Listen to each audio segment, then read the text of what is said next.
Okay, these are the physiological responses to resistance training. So, resistance training is the use of a weight, strong weight, or our body weight, a resisting force to help us increase our muscle or our muscle fiber to gain muscle, basically.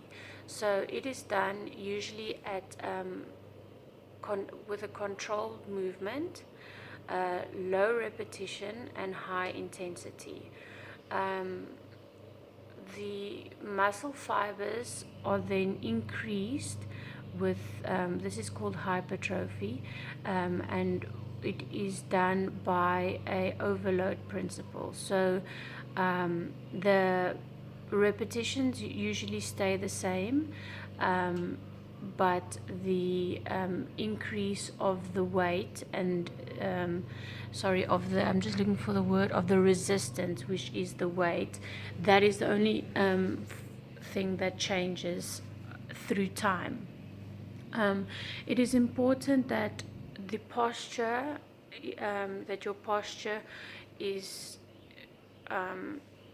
correct when doing whichever exercises you are doing, for example, bicep curls or squats, etc., etc. Otherwise, you will be using other muscles, or you'll be injuring yourself as well, which is obviously not good for your body.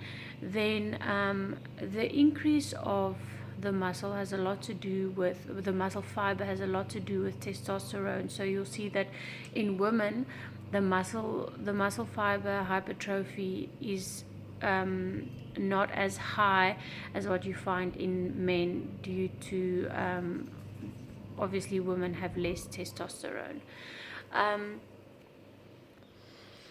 These exercises can also be static and they can be dynamic. So you can, for example, do walking weighted lunges, or you can do standing weighted squats as an example for static or dynamic.